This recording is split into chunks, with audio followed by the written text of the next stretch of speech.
Olá, muito obrigado a todos e a todas que me escutam, que participam desse 4º Ciclo Ibero-Americano de Diálogos Contemporâneos.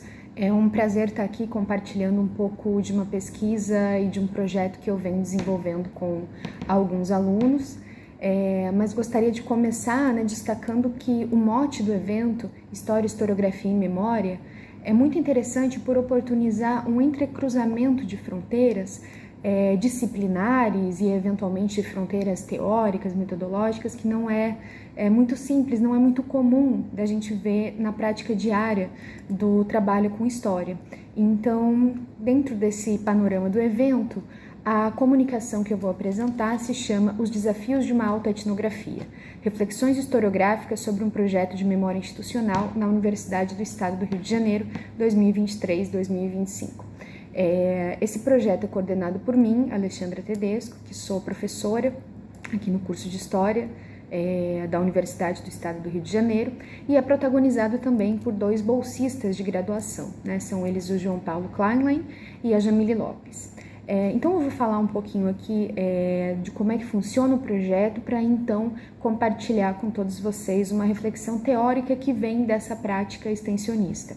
Acredito que o primeiro dado importante para comentar o projeto seja o fato de que ele é um projeto de extensão, ou seja, ele é um projeto destinado a devolver para a comunidade acadêmica e não acadêmica alguns produtos que nós, circulamos aqui dentro da universidade. Então, ele tem uma característica prática inicialmente.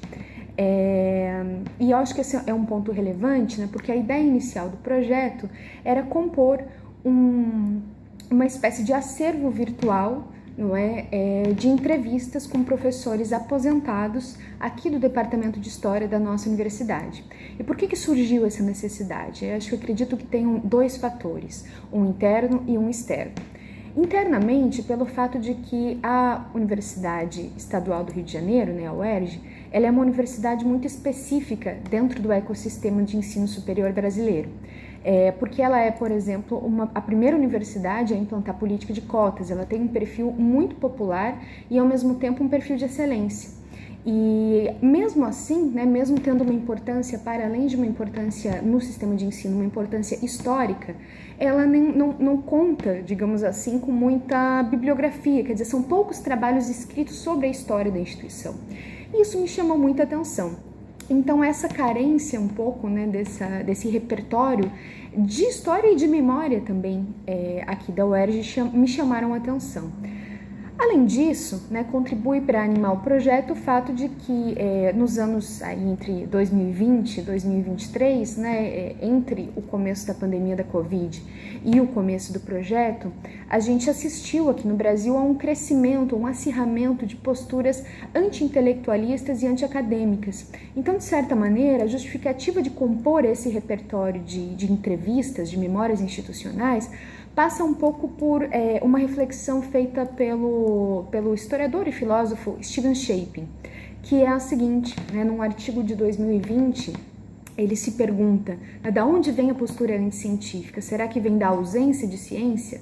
Será que o que as pessoas, precisam, externamente à universidade é receber mais informações científicas? Será que as pessoas se tornam negacionistas, por exemplo, por carência de informações? E a reflexão do Shapin, ela é um pouco contraintuitiva, mas muito inspiradora, Ele coloca que não se trata de oferecer mais ciência, mas de falar um pouco mais, não sobre os produtos prontos, tal como saem da universidade, mas sobre as estruturas de produção desses produtos acadêmicos. A tese do Shapin, que embasa um pouco o projeto, é de que expor um pouco como a universidade funciona, tirando ela de um pedestal, de uma relação distante com o mundo social, era uma maneira de desacralizar um pouco esse espaço e fazer com que as pessoas de fora da universidade entendessem de forma não mítica, não fetichizada, o que se passa aqui dentro. Então, essas foram as inspirações do projeto.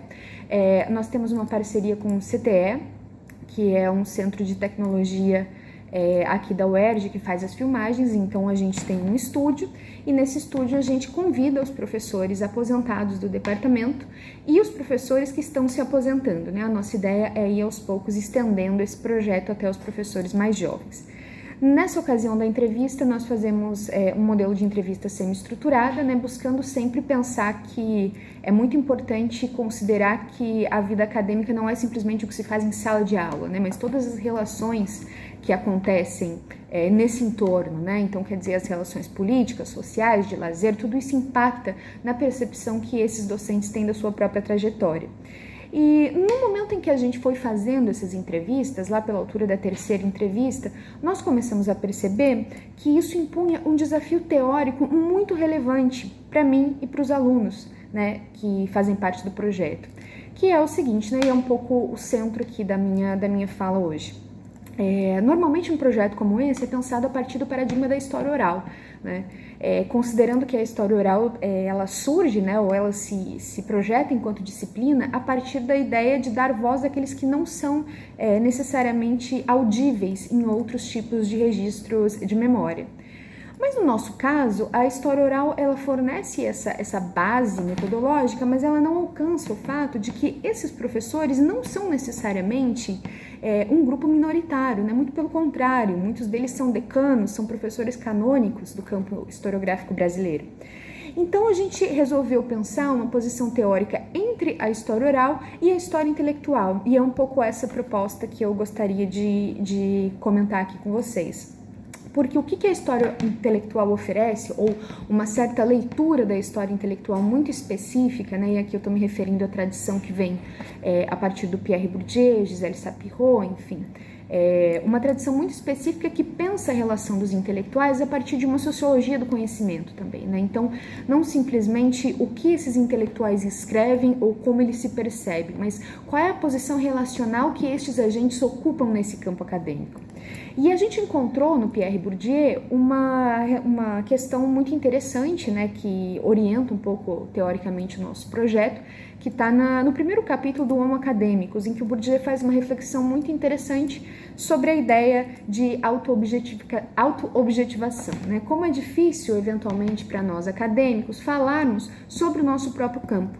Isso acontece por muitos motivos, né? Mas o principal deles é que quando nós tomamos por objeto um tema do qual nós fazemos parte diretamente, e diretamente não apenas epistemologicamente falando, mas eventualmente nós temos relações de proximidade, de amizade, de desamizade com os nossos objetos, a gente encontra um imperativo, né, que é essa proximidade entre sujeito e objeto, também já muito discutida na historiografia, mas que coloca para a gente uma necessidade de pensar que, por exemplo, né, somos, quando eu, uma professora jovem, entrevisto professores mais antigos, professores que estão há mais tempo na vida universitária, eu, ao mesmo tempo, partilho com eles de uma certa posição, mas, ao mesmo tempo, não partilho da mesma posição relacional, segundo Pierre Bourdieu, quer dizer,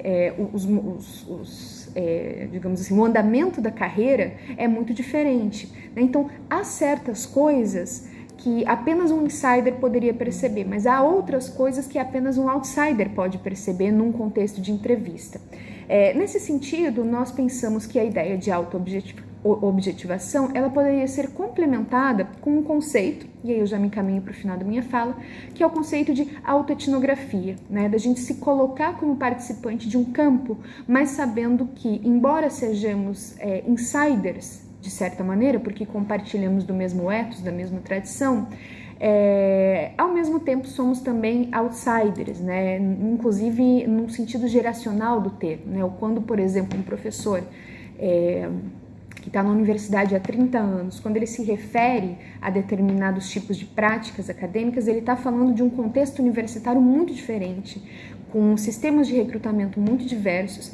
Então, o que a gente pôde perceber, né, e com isso encerro a minha apresentação, é que um projeto prático de entrevistas, né, organizado a partir de uma premissa inicialmente de história oral, ele pode oferecer uma oportunidade para que a gente pense histórica e teoricamente o nosso próprio campo acadêmico, né? Então, todas as tensões, as relações entre trajetória e tomada de posição, né, seguindo aqui com Neil Gross, todas essas questões que aparecem nas entrevistas, elas são filtradas a partir desse momento do nosso projeto, a partir da posição que nós, os entrevistadores, ocupamos no campo acadêmico.